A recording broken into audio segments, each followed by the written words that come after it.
Hello, how's it going? Good. Hey, Hello. hi.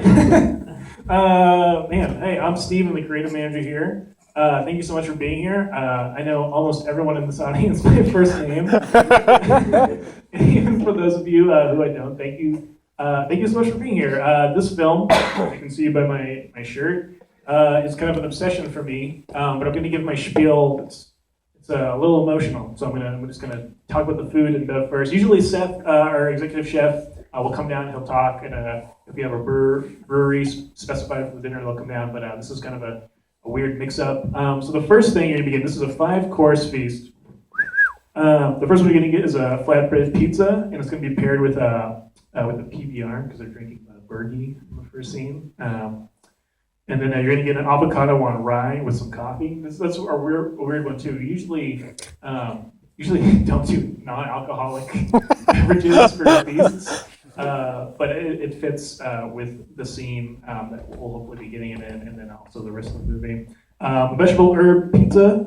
I get a nice big slice of that with the tequila zombie, which is an essential component of the film, because you want to get the line of movies, you want to get good and fucked up before you eat this one. Of course, Moto Panakeku, buttermilk pancakes with Kasha Brewing's Green Teas APA. And then to finish it off, in the spirit of Bigfoot Bjornsson, a chocolate-covered banana sundae with Declaration Brewing's Love Elixir Wild Berry Saison, which I tried today. It's quite fantastic. Okay, I don't want to go on for too long. I could talk for the length of this movie about why this movie is important and why I'm thankful you guys are here. So this film came at a very tumultuous point in my life. Both good things and bad things. A lot of things were changing.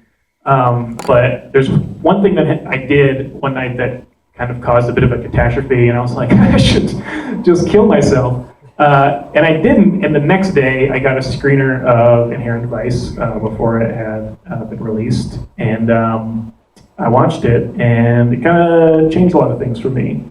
I won't go into that 'cause it's a deep emotional, weird well that we're not going to dip into today, even though we're basically all friends here. So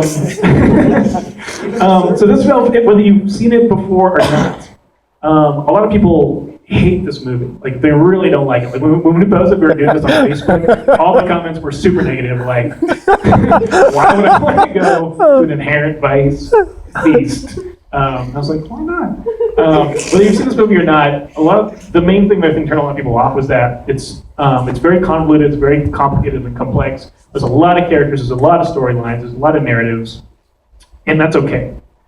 If you find yourself trying to decode things and put things together and find like a through line between different things and connect up all the dots, stop. Don't do that. That's not the point. The point is confusion and convolutedness, and it's funny because right about halfway through the movie, there's a shot where Doc Sportello is sitting in front of a chalkboard and trying to tie all the lines and storylines together. And it's hilarious because that's the exact moment that we're doing the same thing in our brain, where we're trying to I don't know what the fuck is going on. And it's literally him on screen saying, I don't know what the fuck is going on, and literally drawing lines to all the storylines. So don't just let it happen. Let the rationale and your normal movie senses of connecting all the important parts, just let it happen, let it go. Another thing I'll mention, some of the characters that I think get overlooked often that are really important is Jade, who Dr. Sportello meets her in Chick Planet, which is basically like a small brothel in the middle of this nowhere housing community. So it's a very sexual meeting, but their relationship is extremely platonic, and they're basically buddies throughout the movie, which is I find fascinating. If you're a fan of the band The Growlers, they're like a beach goth band. They have a quick cameo in the Last Supper pizza shot. You see them around the house where he's pretending to be like the Rolling Stone journalist. You see them around there, but they all sit and they're on the screen right side of the table. And so they're in that, and they're one of my favorite bands, and that's another reason why I loved it.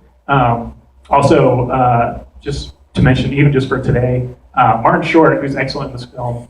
Yeah. He wears an awesome purple suit, and he is second in wearing purple only to Prince.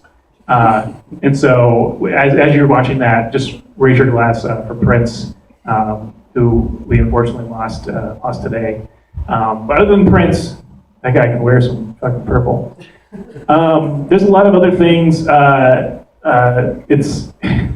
a lot of. I've watched this movie maybe 10 times, and every time I watch it, I find a new line or a new shot or a new sequence that just jumps out at me, and it's like a treasure trove. So find those moments, and if you're seeing this for the first time and you really love it, I encourage you to watch it again and keep finding these moments because they're so subtle, and even like Sanch, who is Del Toro, he's a Marine lawyer who is also Docs Patel, like just like little things like that, where there's just miscommunications, and again, a lot of it might not make sense on the surface, but I encourage you to just let it happen, let it go. I hope that's good enough. I hope that, again, like, if you want to hang out afterwards, I'm more than happy to discuss anything with you. Believe me. Also, there is a special 35mm trailer surprise. Sophia, who's our projectionist up there tonight. Thank you, Sophia. She's awesome. We did a trade. I had a can of nitrate film, and then she told me she had a certain trailer, and I was like, that's one of my favorite movies. I will trade you this can of nitrate film for that trailer. And I said, you know what? Why don't we show it tonight in front of an air device? So hope you guys enjoy. I'm not going to say what it is. I'm just going to show it on screen. Again, thank you all for being here. I hope you guys enjoy the feast. Trevor is our server. Please, I encourage you when you tip your server tab towards the end of the movie, you tip him if you enjoyed your service. Again, thank you guys for being here. I hope you enjoy the film and the projection and the food and the beverage. And yeah, thanks for being here. Enjoy. Woo!